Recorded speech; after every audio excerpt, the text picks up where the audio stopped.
এখন আমি কিন্তু পটলের কালারটা আর স্বাদটা ঠিক রাখার জন্য আমি এখানে একটা উপকরণ এখানে অ্যাড করব, আর এটা আমাদের ঘরেই আছে। আপনারা চাইলে আমার মতন কিন্তু এভাবে রেখে দিতে পারেন, কারণ শীতকালে সবজি খেতে খেতে ভালো লাগবে না, তখন চাইলেই পটল ভাজি বা যেটাই করতে চান সেটাই আপনারা করে খেতে পারবেন। আসসালামু আলাইকুম, কেমন আছেন সবাই?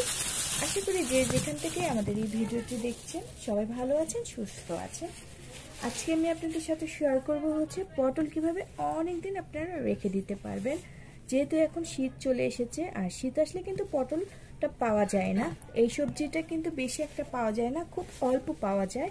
আর শীতের সবজি খেতে খেতে কিন্তু আপনাদের ভালো লাগবে না, তখন আপনারা এই গরমের সবজিটা খেতে পারবেন।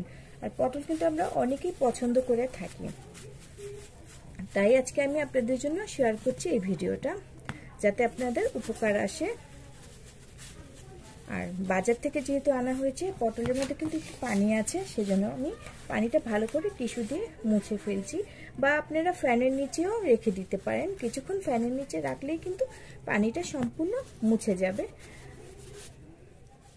সবগুলা পটল আমার ভালো করে মোছা হয়ে গেছে, আমি কিন্তু মুছে নিলাম, আপনারা চাইলে ফ্যানের নিচেও রেখে দিতে পারেন।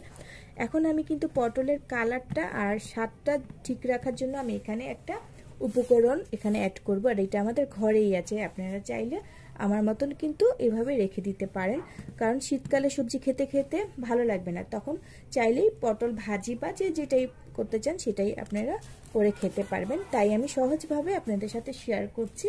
আর আমি এটা বাসার জন্য এনেছি, আমি নিজেও আমার বাসায় রেখে দেব, তাই ভাবলাম আপনাদের সাথে শেয়ার করি।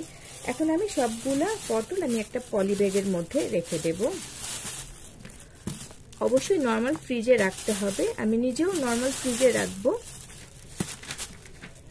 নর্মাল ফ্রিজে রাখলে কিন্তু আপনারা অনেক দিন ভালো রাখতে পারবেন, এই পটলটা কোনো রকম নষ্ট হবে না। আর অবশ্যই কিন্তু মাঝে মাঝে একটু চেক করে নেবেন, তাহলে পটল আরো ভালো থাকবে। আমি সবগুলো পটল একটা পলি ব্যাগের মধ্যে নিয়ে নিলাম।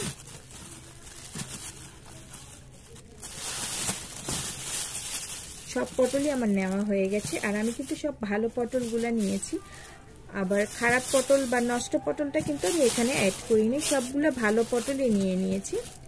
এখন আমি এখানে খাবার লবণ অ্যাড করব। আমি 1 চামচ পুরো ভরে দিই নাই, অল্পই দিয়েছি, আপনারা কিন্তু অল্পই দেওয়া লাগবে, বেশি লবণ দেওয়া দরকার নাই, কারণ বেশি লবণ দিলে কিন্তু লবণের থেকে পানি চলে আসবে, তাই অল্প পরিমাণ লবণ দিলেই হয়ে যাবে।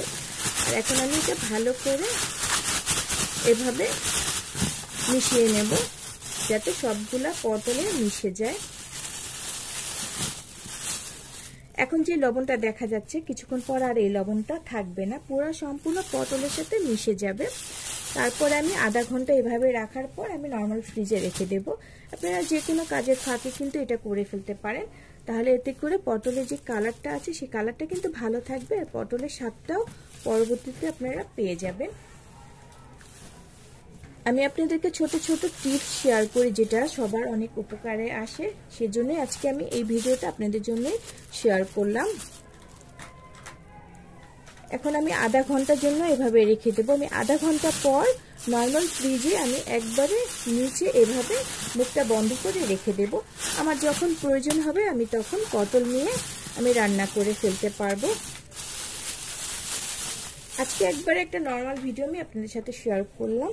সবাই সবসময় ভালো থাকবেন, সুস্থ থাকবেন, নতুন আবার ভিডিও নিয়ে চলে আসবো আমি আপনাদের মাঝে। সেই পর্যন্ত সবাই ভালো থাকবেন। আল্লাহ হাফেজ, টাটা, বাই বাই।